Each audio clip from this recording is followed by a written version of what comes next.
मैं एम अली आप सभी का Haidari study point YouTube channel पे खैर मकदम करता हूँ। सीटेट दिसंबर सन 2021 के लिए उर्दू पेडागोजी के सिलेबस के मुताबिक लगातार वीडियोस आप लोगों को दस्तयाब कराई जा रही हैं।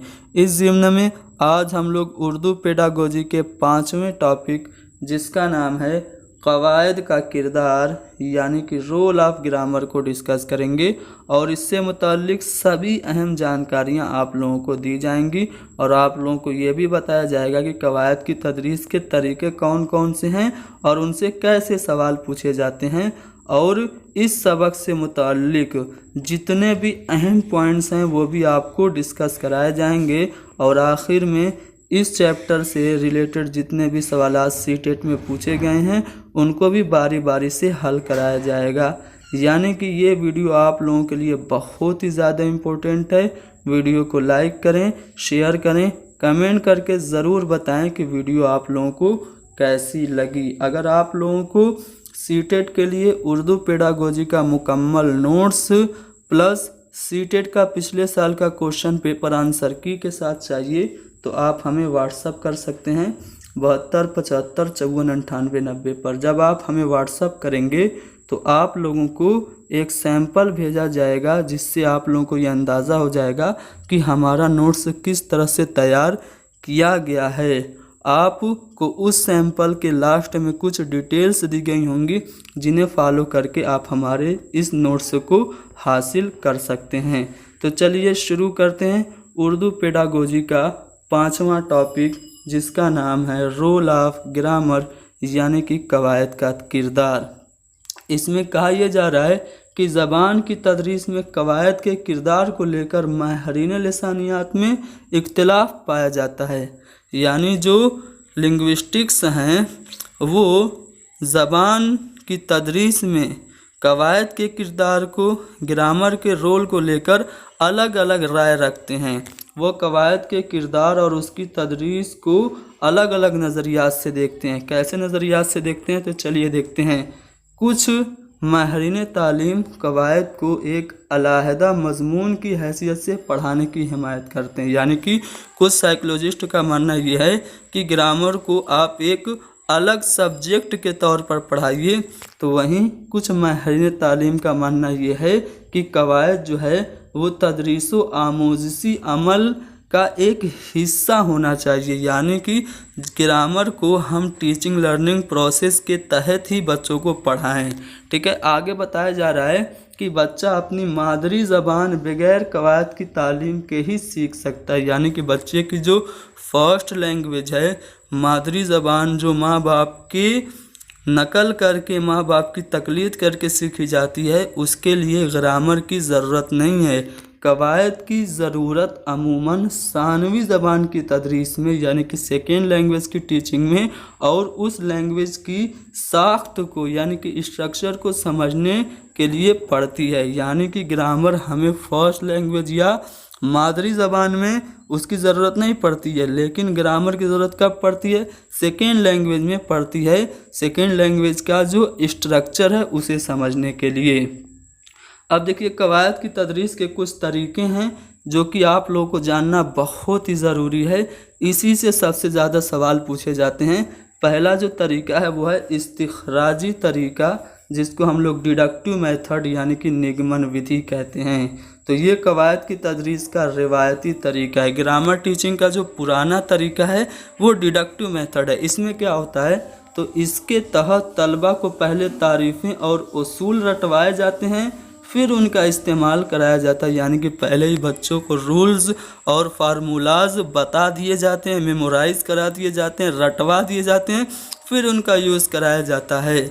बच्चे बिला फहम रटे जाते हैं और ये अमल इंतहाई बोरियत वाला हो जाता है। जब आप बच्चों को डायरेक्ट फार्मूला बता देंगे और वो बच्चे फार्मूले को समझे नहीं रहेंगे, बस रटे रहेंगे, तो ये अमल क्या हो जाएगा? बोरियत वाला हो जाएगा।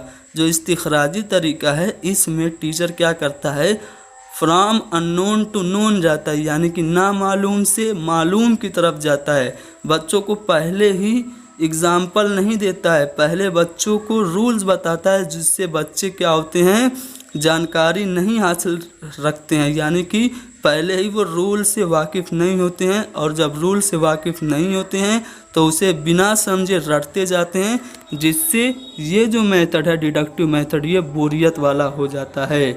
बच्चे ग्रामर या कवायद के नाम से नफ़रत करने लगते हैं। ये तरीका नामालूम से मालूम की तरफ, यानी कि फ्रॉम अननोन टू नोन, और उसूल से मिसाल की तरफ, यानी कि फ्रॉम रूल टू एग्ज़ाम्पल चलता है, जो कि तालीमी और बच्चे की नफ्सियात के मुखालिफ है। ज़ाहिर सी बात है, पहले ही बच्चों को ऐसी बातें बता देंगे आप जो बच्चे नहीं जानते हैं, तो ये जो तरीका होगा बच्चों की साइकोलॉजी के बिल्कुल अपोजिट होगा, मुखालिफ होगा। अब ठीक इसका उल्टा एक और तरीका है जिसका नाम है इस्तिक़राई तरीका, यानी कि जिसको हम इंडक्टिव मेथड यानी कि आगमन विधि कहते हैं। तो ये कवायद की तदरीस का जदीद तरीका है, यानी कि जो इंडक्टिव मेथड है ये ग्रामर टीचिंग का नया मेथड है। इसमें क्या होता है, तो इसके तहत तलबा की मालूमात का इस्तेमाल करके कवायद की तालीम दी जाती है, यानी कि बच्चों का जो प्रीवियस नॉलेज है उसका यूज़ करके जब हम बच्चों को ग्रामर की टीचिंग कराते हैं तो वो तरीका इंडक्टिव मेथड कहलाता है। ये मिसालों से उसूल की तरफ और मालूम से ना मालूम की तरफ गामजन होता है, यानी कि इस्तिक़राई तरीका में पहले बच्चों को मिसाल दी जाती है, एग्ज़ाम्पल दिए जाते हैं, और उन्हीं एग्ज़ाम्पल्स के बेस पे बच्चों को रूल्स बताए जाते हैं। अब जब बच्चों को पहले एग्ज़ाम्पल आप देंगे तो बच्चे एग्ज़ाम्पल से वाकफ़ियत रखेंगे, और जब पहले ही बच्चों को वो चीज़ें बता दी जाएं जो पहले से जानते हैं, तो ये जो तरीका हो जाएगा वो बच्चों की नफ्सियात के ऐन मुताबिक हो जाएगा, और तलबा की दिलचस्पी टीचिंग में बरकरार रहेगी। तो ये दो मेथड आपने जान लिया, इस्तिख़राजी तरीका और इस्तिक़राई तरीका। अब चलिए इस सबक से मुताल्लिक़ कुछ अहम जो पॉइंट्स हैं उन्हें देख लेते हैं, फिर इससे मुताल्लिक़ पिछले साल पूछे गए कुछ अहम सवालात को हम हल करेंगे। पहला पॉइंट है जिसमें ये कहा जा रहा है कि तलबा को कवायद के सबक अलग से न दिए जाएं, बल्कि उन्हें ज़बान के इसबाक से ही मरबूत कर दिया जाए, यानी कि जब आप बच्चों को ग्रामर पढ़ा रहे हैं तो ग्रामर को बिल्कुल अलग से ना पढ़ाइए, बल्कि जो लैंग्वेज के लेसन्स हैं उन्हीं से कनेक्टेड करके पढ़ाइए। दूसरे पॉइंट में कहा जा रहा है कि कवायद की ज़बानी मशक़ें तहरीरी मशक़ों के मुकाबले ज़्यादा कराई जाएँ, यानी कि वर्बल प्रैक्टिस रिटन प्रैक्टिस से ज़्यादा कराई जानी चाहिए। तीसरे पॉइंट में कहा जा रहा है कि सानवी ज़बान के लिए कवायद की तालीम मुनासिब है, यानी कि सेकेंड लैंग्वेज के लिए जब हम बच्चों को ग्रामर पढ़ाते हैं वो तो ठीक है, लेकिन मादरी ज़बान की तालीम में बिलखुसूस प्राइमरी सतह पर इसका बोझ लादना मुनासिब नहीं है। यानी कि बच्चों को आप कवायद पढ़ाइए तो सेकेंड लैंग्वेज के लिए पढ़ाइए, मादरी ज़बान या फर्स्ट लैंग्वेज के लिए ख़ास तौर से प्राइमरी लेवल पर ग्रामर का कवायद का बोझ लादना बच्चों पे मुनासिब नहीं है। अगले पॉइंट में कहा जा रहा है कि कवायद पढ़ाने का बुनियादी मकसद आमोज़गारों की तरसीली सलाहियत में इजाफ़ा करना है, यानी कि हम कवायद बच्चों को क्यों पढ़ाते हैं, ताकि बच्चों की जो तरसीली सलाहियत है, जो ग्रहण करने का जो कौशल है, जो चीज़ों को समझने का ऑब्ज़र्व करने की जो एबिलिटी है, उसमें हम ग्रोथ कर सकें, इजाफ़ा कर सकें। अब चलिए इससे मुताल्लिक़ कुछ अहम सवालात जो कि अक्सर पूछे जाते हैं इम्तिहान में, उन्हें डिस्कस कर लेते हैं। पहला सवाल है कि कवायद की आमोज़गारों को क्या बेहतर बनाने में मुआविन होती है। जब हम बच्चों को ग्रामर पढ़ाते हैं तो बच्चों को ग्रामर पढ़ाने से किस चीज़ में बेहतरी होती है, सेहत और दुरुस्तगी में, रवानी में, ज़ख़ीरे अल्फाज में, या फिर ख़वानदगी में। तो कवायद पढ़ाने से बच्चे ज़बान से मुताल्लिक़ जो गलतियां हैं वो नहीं करते हैं, यानी कि सेहत और दुरुस्तगी को बेहतर बनाने में कवायद की आमोज़िश बच्चों को मददगार साबित होती है। तो पहला वाला ऑप्शन सही हो गया। अगला सवाल ये रहा आपके सामने, जिसमें कहा यह जा रहा है कि हर ज़बान के अपने कवायद हैं और ये क्या होते हैं, रियासत के ताबे होते हैं, मरकज़ के ताबे होते हैं, रस्मुल ख़त यानी कि लिपि के ताबे होते हैं, स्क्रिप्ट के ताबे होते हैं, या फिर उसूल के यानी कि रूल्स के ताबे होते हैं। तो हर ज़बान के अपने कवायद होते हैं, सही बात है, लेकिन ये जो कवायद होते हैं वो रस्मुल ख़त के ताबे होते हैं यानी कि लिपि के ताबे होते हैं। अगला सवाल ये है कि इब्तिदाई आवाज़ों और उनके मिलाप के बजाय आसान और सादा जुमलों से ज़बान की तदरीस का आगाज़ किया जाए, इसका मतलब क्या है? यानी कि जो शुरुआत की जो आवाज़ें हैं और उनको मिलाना है, उसके बजाय हमें क्या करना चाहिए? जो सिंपल सेंटेंस हैं उनसे हमें टीचिंग की शुरुआत करना चाहिए। इसका मतलब क्या है? क्या तरसील जुमलों पर मबनी होती है या फिर अपने आप ज़बान सीखने में तलफ़ुज़ यानी कि प्रोनाउंसिएशन की कोई जगह नहीं है, या फिर ज़बान की आमोजिश में कवायद और तलफ़ुज़ यकसा अहमियत रखते हैं, बराबर अहमियत रखते हैं, या फिर तरसील की एक बुनियाद कवायद है।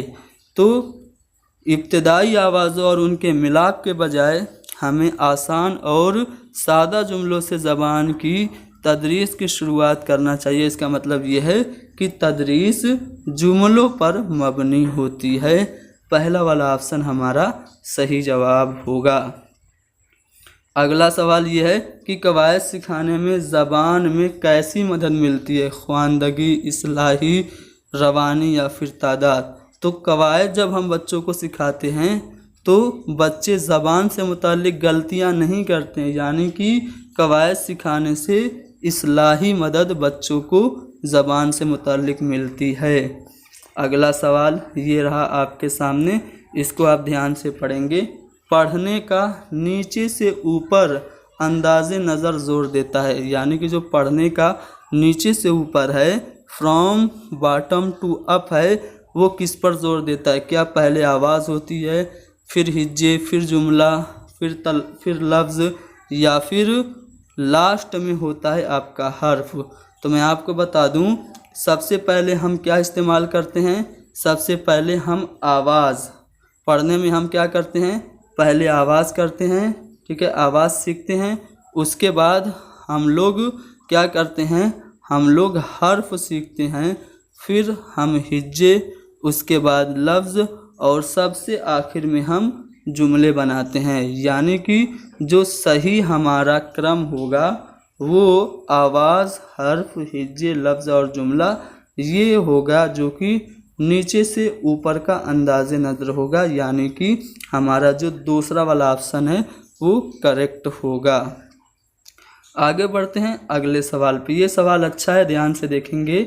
इसमें कहा यह जा रहा है कि सबक के इख्तिताम पर उस्ताद तलबा से मुकर्ररा मतन से मुख्तलिफ इसमों को अलग करने और अपने कापियों में लिखने के लिए कहता है।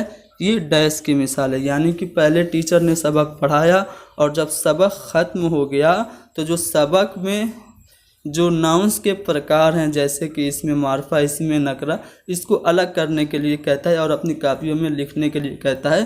तो ये जो तरीका है ये क्या है? कवायद की तदरीस है, या फिर कवायद की वजाहत की तदरीस है, या फिर सियाक में कवायद है, या फिर कवायद के उसूल रटने हैं? तो अगर टीचर सबक पढ़ाकर उस सबक से नाउन के प्रकार को छांटने की बात कर रहा है तो ये जो है वो सियाक में कवायद की मिसाल है, ठीक है। तो यहाँ पे हमारा सी वाला ऑप्शन सही हो गया। अगला सवाल ये है कि दर्ज झेल में से कौन कवायद पढ़ाने का एक मुअस्सिर तरीका है, यानी कि ग्रामर टीचिंग का एक इफ़ेक्टिव तरीका क्या मतन का तर्जुमा करते हुए कवायद के उसूलों की तदरीस है, यानी कि पैसेज को ट्रांसलेट करते हुए जो ग्रामर के रूल्स हैं उनको पढ़ाना है, या फिर कवायद की मखसूस किताब की मदद से कवायद की तदरीस है, यानी कि कोई ग्रामर की एक पर्टिकुलर बुक हो उसी की मदद से हम ग्रामर की टीचिंग कराएं, या फिर कवायद के उसूलों की दरियाफ्त में मुआविन सियाक में कवायद की तदरीस है, या फिर मिसालों के साथ कवायद के उसूल की तदरीस है।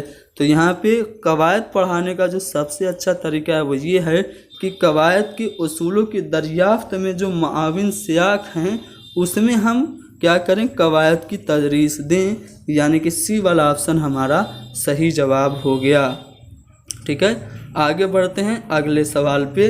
अच्छा सवाल है जिसमें कहा यह जा रहा है कि तदरीस के किस तरीके में पहले कवायद के उसूलों पर तवज्जो दी जाती है, फिर उसी बुनियाद पर बहुत सी मिसालें पेश की जाती हैं, यानी कि पहले ही बच्चों को रूल्स बता दिए जाते हैं, फिर उन्हीं पे बेस्ड बहुत सारे एग्जाम्पल दिए जाते हैं। क्या वो इस्तिखराजी तरीका यानी कि डिडक्टिव मेथड है, कवायद के वजाहत का तरीका है, या फिर रास्त तरीका यानी कि डायरेक्ट मेथड है, या फिर इस्तिकराई तरीका यानी कि इंडक्टिव मेथड है। तो हम रूल पहले बता दें और बाद में उस पर एग्जाम्पल कराएं तो ये तरीका क्या कहलाता है, निगमन विधि कहलाता है, यानी कि इस्तिखराजी तरीका कहलाता है, जिसको हम डिडक्टिव मेथड कहते हैं।